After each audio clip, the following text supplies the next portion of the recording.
Assalamualaikum warahmatullahi wabarakatuh. Perkenalkan, nama saya Raffi Akbar Parwanto dengan NIM 165-25090.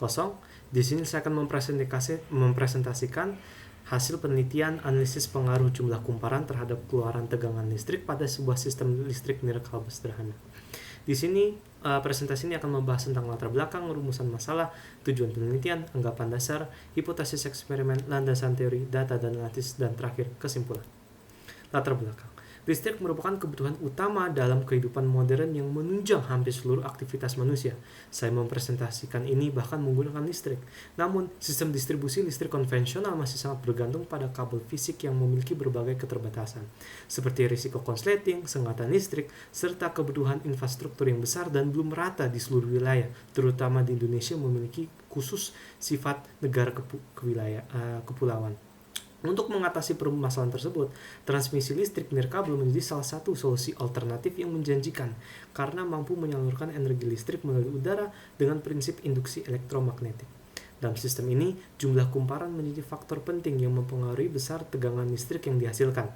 Oleh karena itu, penelitian ini dilakukan untuk menganalisis pengaruh jumlah kumparan terhadap keluaran tegangan listrik pada suatu sistem transmisi listrik nirkabel sederhana. Dari latar belakang tersebut, kita membuat berbagai rumusan masalah. Yang pertama, bagaimana cara kerja transmisi listrik tanpa perantara padat melalui prinsip induksi elektromagnetik.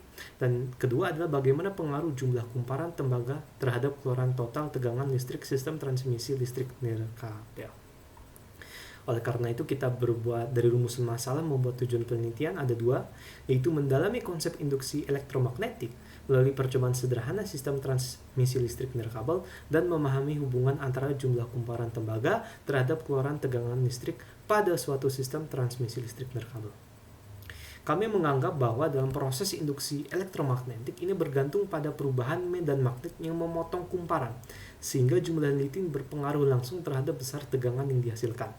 Pada penelitian ini, diasumsikan bahwa kekuatan medan magnet, kualitas kawat, dan kondisi rangkaian tetap konstan, sehingga keluaran listrik terutama ditentukan oleh jumlah kumparan listrik. Dengan asumsi tersebut, penambahan lilitan dianggap dapat meningkatkan efisiensi pembangkit listrik dan mengurangi energi yang hilang. Ini sesuai dengan teorema yang dikemukakan oleh Faraday pada tahun 1831 dan juga beberapa penelitian lainnya. Kita berhipotesa bahwa semakin banyak jumlah kumparan yang digunakan dalam listrik berbasis magnet, maka semakin besar listrik yang dihasilkan. Maksud dari persamaan ini adalah bahwa jika jumlah litikannya naik, maka daya listrik juga naik. Ini yang dimaksud dengan P sebanding dengan N. Landasan teori, karena kita berhubungan listrik, ada juga berbagai teori-teori yang harus kita bahas singkat saja. Yang pertama, hukum Lenz dan hukum Faraday menyatakan bahwa tegangan listrik itu dipengaruhi oleh jumlah lilitan dibagi dengan perubahan flux magnet. Nah, flux magnet ini sendiri adalah flux magnetik dipengaruhi oleh medan magnet yang dihasilkan. Lalu ada coupling magnetik yang menjelaskan bahwa ketika ada medan magnet maka harus ada arus listrik. Yang keempat, ada transformator yang menyatakan bahwa tegangan keluaran itu rumusnya adalah ada konstanta dikali dengan perbandingan jumlah lilitan dikali dengan tegangan masuk. Lalu arus AC dan DC. Arus AC searah atau DC mengalir dengan arah dan polaritas tetap, sedangkan arus bolak-balik AC memiliki arah dan polaritas yang berubah secara periodik. Lalu yang terakhir adalah hukum Ohm, terutama daya, yang menyatakan bahwa daya itu sebanding dengan tegangan, atau P sama dengan VI dengan I sebagai konstan. Metodologi kita adalah, untuk metode penelitian adalah kuantitatif eksperimental.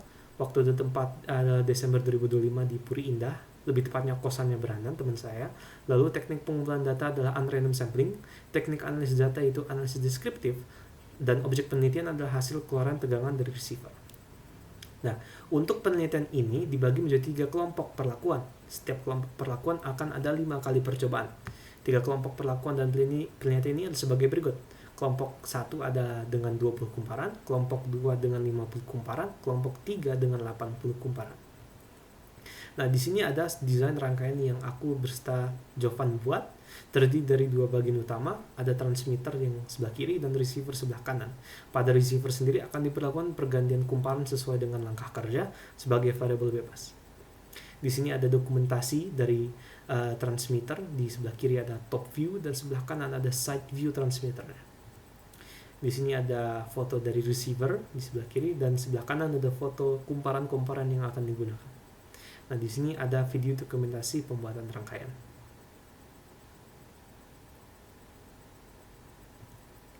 Ini kayak Anjay. Di sini ada video dokumentasi Oke, pengambilan mulai Nggak mana? apa-apa. 3 detik ya. Oke. Oke. 3, 2, 1. Bisa dilihat ketika rangkaian dikoneksikan terdapat arus Peak 2,9. listrik yang masuk. Setelah melakukan pengumpulan data tersebut, kita tabulasikan data menjadi sebuah tabel. Di sini kita membagi dengan dua kumparan-kumparannya. Dilihat bahwa untuk 20 kumparan rata-rata menghasilkan 2,8 mV, untuk 50 kumparan 3,0 mV, untuk 80 kumparan terdapat 28,9 mV. Jika dilihat secara grafik, terlihat ada tren penaikan tegangan seiring dengan naiknya jumlah kumparan. Maka dari situ kita bisa beranggapan bahwa untuk tegangan keluaran akan sebanding dengan N. Nah, betul ya. Kenapa? Karena jika N-nya naik, kumparannya naik, milivoltnya yang hasilkan akan naik juga. Maka melalui hukum Ohm P/VI kita bisa simpulkan bahwa memang benar semakin banyak kumparan yang digunakan juga semakin besar tegangan atau daya listrik yang dihasilkan. Kita juga ingin mengetahui efisiensi dari setiap kumparan tersebut dengan menggunakan rumus tersebut. Di sini kita berarti mendapatkan untuk 20 kumparan dapat 0,074% efisiensi, 50 kumparan 0,078% efisiensi, untuk 80 kumparan 0,744% efisiensi. Dilihat dari sini, ternyata efisiensi sistem meningkat seiring bertambah jumlahnya kumparan receiver. Tapi efisiensi transmisi listrik nirkabel masih tergolong rendah.